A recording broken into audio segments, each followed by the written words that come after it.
بينكم مودة ورحمة إن في ذلك لآيات لقوم يتفكرون।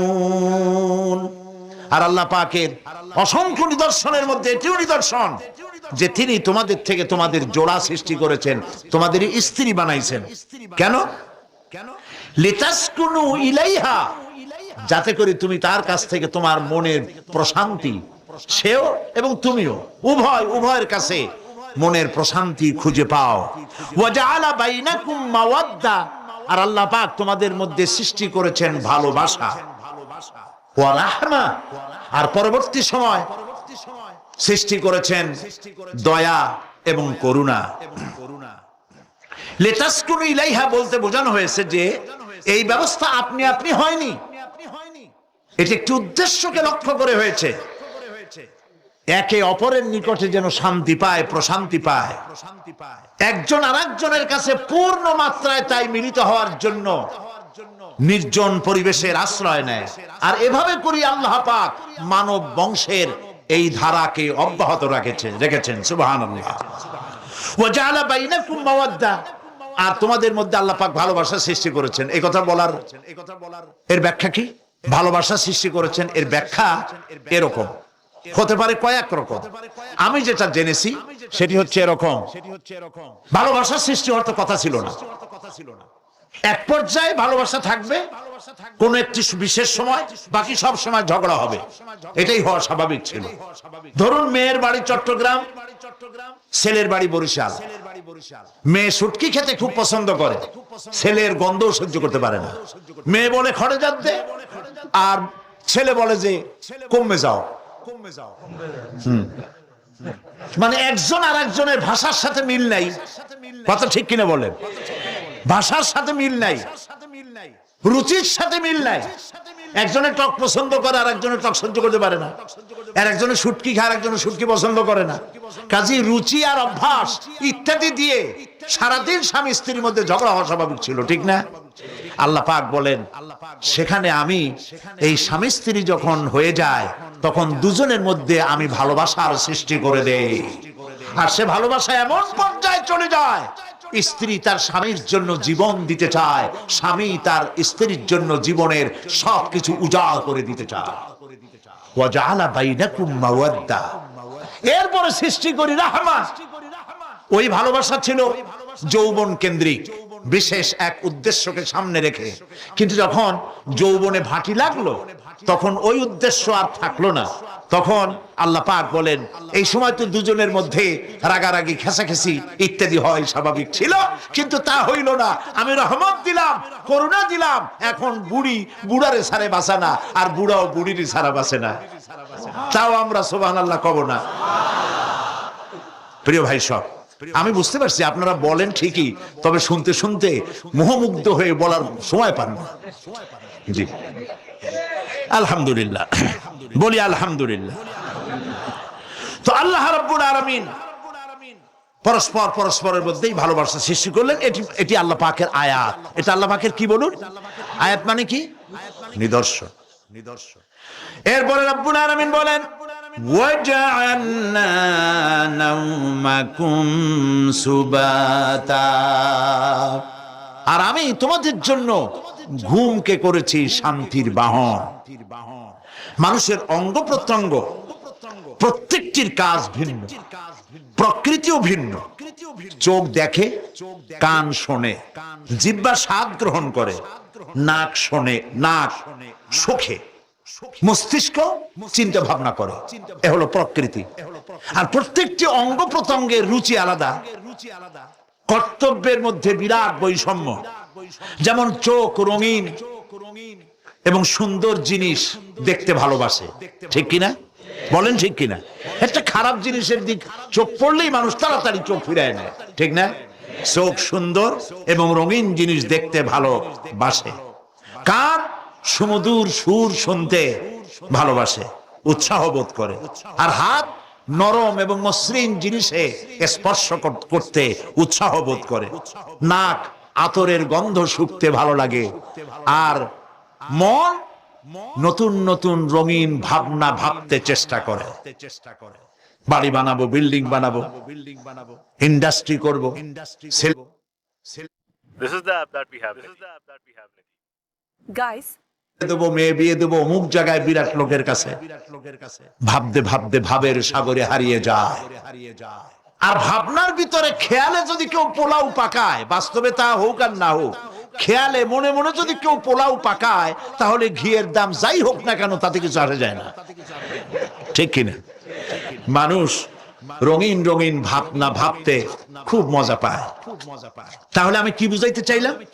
চোখের কাজ, নাকের কাজ, মুখের কাজ, কানের কাজ, মনের কাজ, প্রত্যেকটি অঙ্গ প্রত্যঙ্গের ভিন্ন ভিন্ন কাজ আছে, ভিন্ন ভিন্ন রুচি আছে।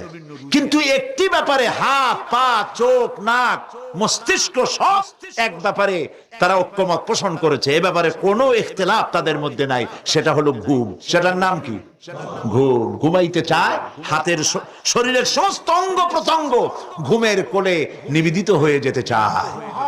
ঘুম না আসলে হাত আর চলে না, মাথায় আর ভাবতে ইচ্ছা করে না, পাও আর চলতে চায় না, হার্টবিট বেড়ে যায়, আর ঘুমালে পরে সব শান্ত হয়ে যায়। আল্লাহ রাব্বুল আলামিন বলেন, এই নিদ্রা কি, এই ঘুমকে আমি তোমাদের জন্য শান্তির বাহন বানিয়ে দিয়েছি। আলাম ইয়ারাউ আন্না জাআলনাল লাইলা লিয়াসকুনু ফীহি ওয়ান নাহারা মুবসিরান ইন্না ফী যালিকা লাআয়াতিন লিকাওমি ইউমিনুন। তারা কি আল্লাহ পাকের এই কুদরতের কথা চিন্তা করে না? যে আমি রাতের আধার দিয়ে ধরনীর বুক ছেয়ে দেই, দিনের উজ্জ্বলতা, কোলাহল, গাড়ির আওয়াজ, ভ্যাঁ ভোঁ আওয়াজ হচ্ছে, কলকারখানার আওয়াজ হচ্ছে, সূর্যের বিরাট তাপ, ঘুম আসে না। সারাদিন কাজ করার পর শরীরের আরাম দেওয়ার জন্য রাতের একটি কালো চাদর পৃথিবীর উপরে আমি বিছায় দেই।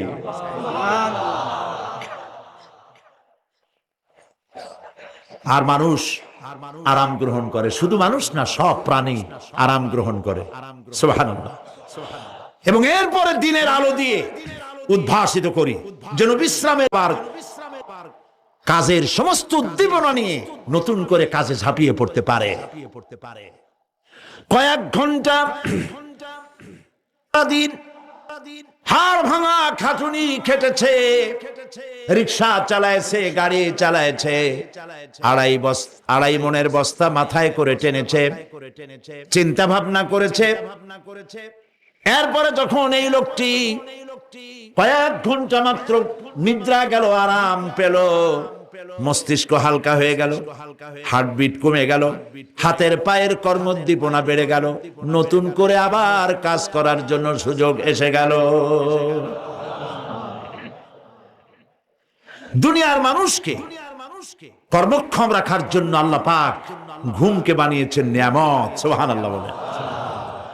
ওয়া মিন আয়াতিহি মানামুকুম বিল্লাইলি ওয়ান নাহারি ওয়াবতিগাউ মিন ফাদলি। আল্লাহ পাক বলেন, তোমাদের রাত আর দিনের বেলায় নিদ্রা যাওয়া, এবং এটাই হচ্ছে তার অনুগ্রহ। রাত আর দিনের নিদ্রা যাওয়ার পরে আমার অনুগ্রহ অর্থাৎ রিজেক তালাশ করার জন্য শরীরের ভিতরে, মনের ভিতরে, হাত পায়ের মধ্যে কর্মের উদ্দীপনা আমি তোমাদের দিয়ে দেই। মহাবিজ্ঞানী আল্লাহ রাব্বুল আলামিনের এই বিশাল কুদরত এবং দয়া, যে মানুষকে তিনি ক্লান্তি দূর করার জন্য তিনি ঘুম দিয়েছেন। আলহামদুলিল্লাহ বলি। অনেক মানুষ আছে ঘুমাইতে পারে না, ঘুমাবার জন্য ফেনার গান খায়, ঘুমাবার জন্য ভ্যালিয়াম খায়, সিডাক্সিন খায়, রিল্যাক্সিন খায়, কত অক্সিজেন, অক্সিজেন, কত কিছু খায়, তারপরেও ঘুম আসে না। এই ঘুম যার আসে না, বিরাট নিয়ামত থেকে বঞ্চিত। ঘুম একটি নিয়ামত। আলহামদুলিল্লাহ বলি, আলহামদুলিল্লাহ বলি। বিশাল নিয়ামত ঘুম। আল্লাহ যে সমস্ত নিয়ামত আমাদের জন্ম থেকে শুরু করে এ পর্যন্ত বডির মধ্যে দিছেন, মৃত্যুর আগে আল্লাহ যেন একটিও কেড়ে না নেন। বলি আমিন। আল্লাহ রাব্বুল আলামিনের পরে বলেন ওয়াজআলনা আল-লাইলা লিবাসা ওয়াজআলনা আন-নাহারা মাআশা, আর রাতকে করেছি আচ্ছাদন, আবরণ, দিনকে রুজি কামাবার জন্য ব্যবস্থা করে দিয়েছি। দিনের বেলা রুজি কামাবেন, দিনের বেলায় ঘুমায় থাকবেন না। বহুত মানুষ আছে সকাল বেলায় ঘুম দিল, 12টা 1টা বাজে গেল। উর্দুতে ছোটবেলায় পড়েছিলাম জিসনে সোয়া উসনে খোয়া, যে ঘুমাইলো সব সর্বনাশ করলো। অসময় ঘুমানো, অসময় ঘুমানো সর্বনাশ হয়ে যাবে সব। এই জন্য আল্লাহ পাক বলেছেন দিনটারে বানাইছি রুজি কামাবার জন্য। রুজি কামাও, রুজি কামানো এটা একটা ইবাদত। রুজি কামানো কি? হালাল রুজি কামাবেন, ইবাদত। আপনি যে আপনার স্ত্রীকে একটা ব্লাউজ কিনে দেন, কাপড় চোপড়, প্রয়োজনীয় কসমেটিক্স কিনে দেন, আপনি যে বাজার ঘাট করেন, সব হালাল পয়সা যদি হয় সাদকা দেওয়ার মতো সমান সওয়াব হবে। রুজি কামাইতে হবে, এটা আল্লাহ পাকের হুকুম। রুজি কামাও। ফাইদা কুদিয়াতিস সালাত ফান্তাশিরু ফিল আরদ ওয়াবতাগু মিন ফাদলিল্লাহ। সুবহানাল্লাহ বলে।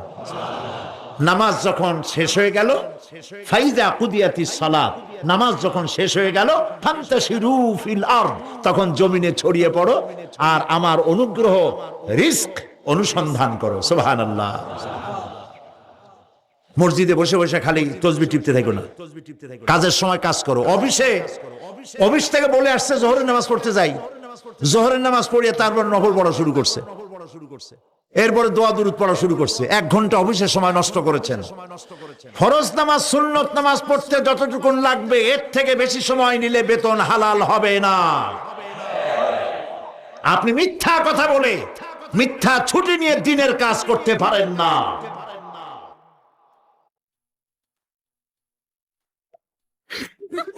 পারেন না। আপনার রুজি হালাল হইতে হবে। আপনার নফল নামাজ পড়া দরকার। রাত পড়ে আছে, রাতের বেলা গিয়ে জনমের মতো নফল পড়েন, কে নিষেধ করবে? মনে থাকবে কথা? প্রিয় ভাই সব, হযরত ওমর ফারুক রাদিয়াল্লাহু তাআলা আনহু, তিনি একবার মসজিদে নববীর মধ্যে দেখলেন ফজরের সময়, জোহরের সময় তিনি দেখলেন ফজরে যাদের দেখলাম এক জায়গায় বসা 5-7টা লোক, জোহরে তো তাদেরই দেখতেছি, আসরের সময় দেখলেন ওইখানে বসা, মাগরিবেও দেখলেন, এশায়ও দেখলেন। এশার নামাজের পর তিনি প্রশ্ন করলেন, তোমরা কারা? বলল যে আমরা হলাম দূরের থেকে আসছি, মসজিদে নববী শ্রেষ্ঠ মসজিদ, এখানে বসে বসে আল্লাহর জিকির আজগার করি। তা আল্লাহর জিকির আজগার করো, নামাজ পড়ো, খাও কি? কাজে কিছু লোক আছে ওরা মেহেরবানি করে রান্না করে আনিয়া আমাদের খাওয়াইয়া যায়। হযরত ওমর ফারুক রাদিয়াল্লাহু তাআলা আনহু বললেন, তাহলে তো তোমার চাইতে, তোমরা যে কয়জন এখানে বসে ইবাদত করো, তোমাদের চাইতে ওই ব্যক্তি অনেক উত্তম যে নিজে রুজি কামাই করে তোমাদের খাওয়ায় যায়। তোমরা তো অলস। শুনে রাখো, নামাজের সময় ছাড়া আগামীকাল এই জায়গায় যদি বসা দেখি, ব্যাস মেরে বের করে দেবো মসজিদ নববী থেকে। ইসলাম কাজের প্রতি উদ্দীপনা দিয়েছে, ইসলাম কাজের ট্রেনিং দিয়েছে। সুবহানাল্লাহ বলে। কাজ করো আর খাও, বসে বসে বাপের বোঝা হইও না। প্রিয় ভাই সব, এরপরে আল্লাহ পাক বলছেন, ওয়াবানাইনা ফাওকাকুম সাবআন শিদাদা, আর তোমাদের উপরে আমি তোমাদের উপরে শক্ত মজবুত 7টি আকাশ সৃষ্টি করেছি। সুবহানাল্লাহ। এর থেকে বেরিয়ে যাওয়ার কোন উপায় নাই, এটা ফাটল ধরাবারও কোনো উপায় নাই। এবং এই আকাশটাকে আমি আবার সুন্দর করে সাজায় রাখছি। নয়ন অভিরাম দৃশ্য সার্বক্ষণিক ভাবে আমি রেখেছি, রাতের আধারে যা দেখা যায়। সেটা কি? আল্লাহ রাব্বুল আলামিন বলেন, ইন্না যায়্যানাস সামাআদ দুনিয়া বিজিনাতিল কাওয়াকিব, এই দুনিয়ার আকাশ খানিকে তারকা প্রদীপ দিয়া সাজায় রেখেছি মনের মতো, দেখো তুমি তাকাইয়া। কি সুন্দর করে আকাশকে সজ্জিত করে রেখেছি। আল্লাযী খালাকা সাবআ সামাওয়াতিন তিবাকা মা তারা ফি খালকির রাহমানি মিন তাফাউত ফারজি'ল বাসারা হাল তারা মিন ফুতুর। ক্ষমাশীল তিনি, সপ্ত আকাশ রচিলেন থরে থরে, কোন ত্রুটি হেরিবে না তার পূর্ণ সৃজন পরে। চাহো তুমি তার সৃষ্টি পানে